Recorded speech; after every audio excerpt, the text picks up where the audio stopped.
Hey yo, what's going on guys, Cash and Clean here, and for today's video I'm going to be teaching you how to do a speedrun in Trove, and I'm kinda late making this video, like a year late. I was supposed to make this a very long time ago, but stuff happened, I stopped playing Trove, and long story short, I'm back. So, I'm going to be teaching you how to do the speedrun. I'm going to go through what you need to prepare for this, your coefficient, stuff that you need in general, and just like how to actually do the run itself.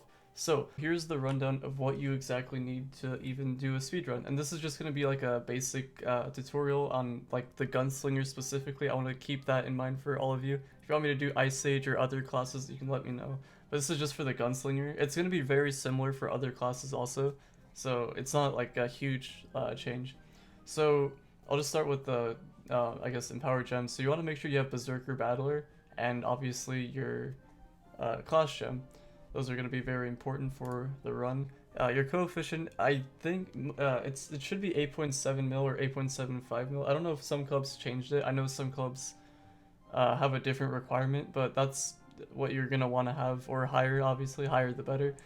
And I know this stuff, I'll just run through everything else real quick. This isn't the right stuff. This is definitely not right, but so we'll just start with allies. Allies, you want to have Teensy Shadow Trader. And the idea of this one is you're going to have a Rev over here who's going to be throwing a bomb over here.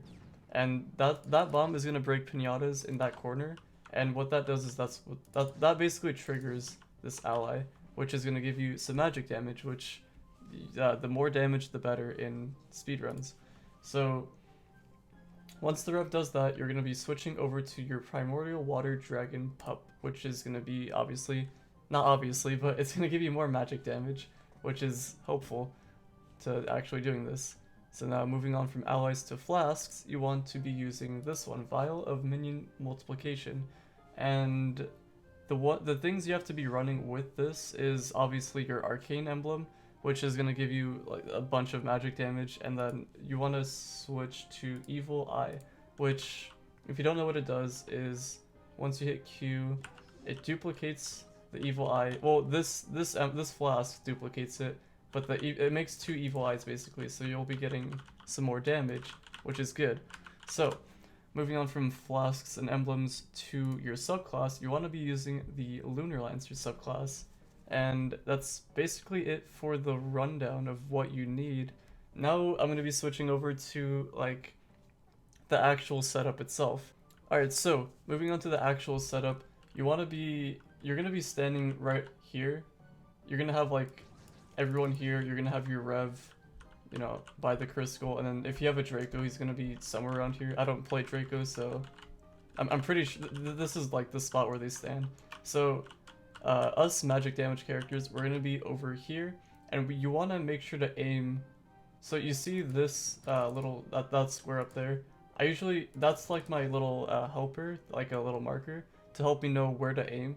So you want to go down and just like around this area here. And the tricky thing about this is that sometimes you're just going to have shitty spawns with Daughter of the Moon. And he won't be spawning over here. He might spawn here, he might spawn there. It's going to be random. So what I do is I look in that area. You can see like that pillar.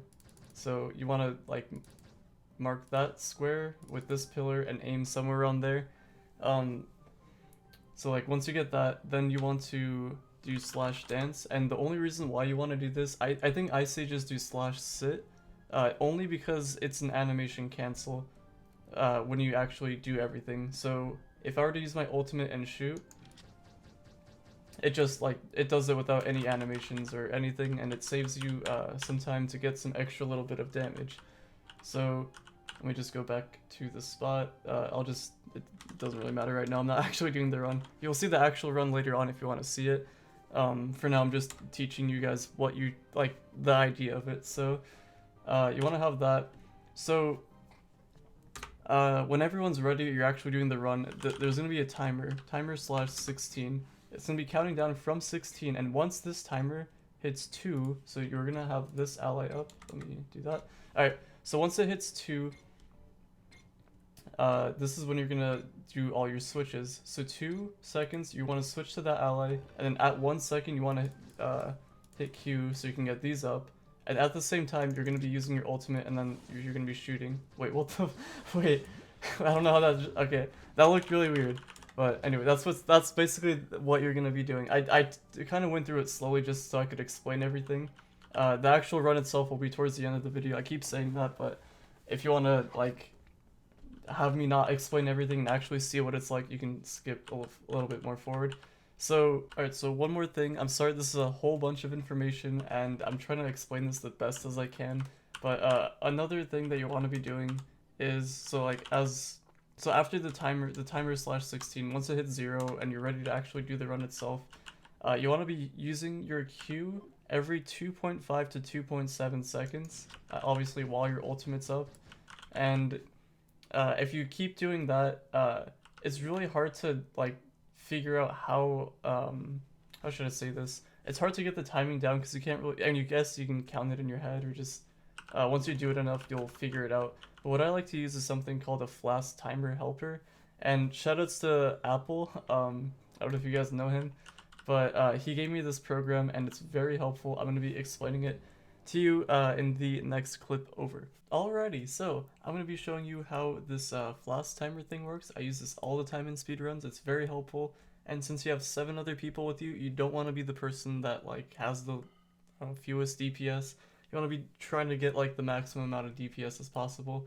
And this really helps as long as you're following all the steps for your speedrun. So how this works exactly is it shows you right here, you have 4 flasks and you can change this through the settings. Total flasks 4 and then the sound.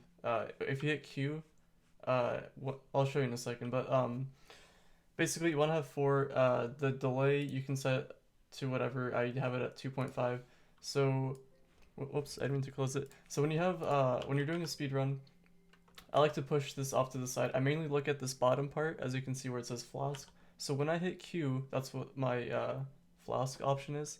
So when I hit it, as you can see, the countdown is going, and boom, right there, it flashes red. So that's when you want to hit Q again. But you want to do it like quickly, obviously. I'm just showing you like what it's like to have this.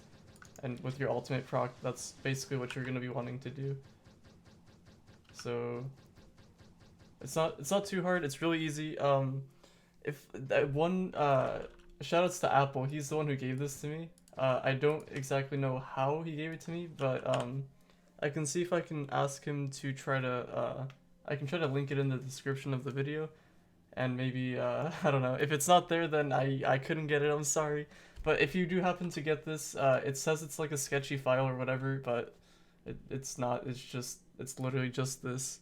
Like when you double click the program, this is all that pops up with thing on the bottom. So the other thing is once it hits 0, there's a refresh button down here. You just click that and boom, it's back. And you can just do the same thing again, assuming you're doing like multiple runs or whatnot, which usually does happen.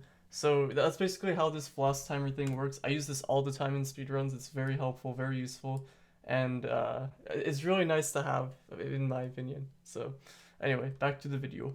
Alrighty, so that's basically gonna be everything in the video. I really hope I didn't miss anything. There's a lot covered. I promise you it's like it's pretty easy to do, the rundown, everything. It just seems like a lot of information, which it really is. So yeah, I hope I didn't miss anything. I really hope I covered everything I was supposed to. And this next clip you're gonna see is the actual speedrun itself. I apologize for the overlay. It's really messy. I don't really have a Trove overlay. I just kind of throw stuff together and it's just there. So hopefully you enjoyed. Thank you for watching, and here's the clip. Wait, like, I don't bully anyone. If your group, wait. Oh wait, did you notice that? Alright, we're going now. We got teams. Alright, we're good. We're good. I have everything needed.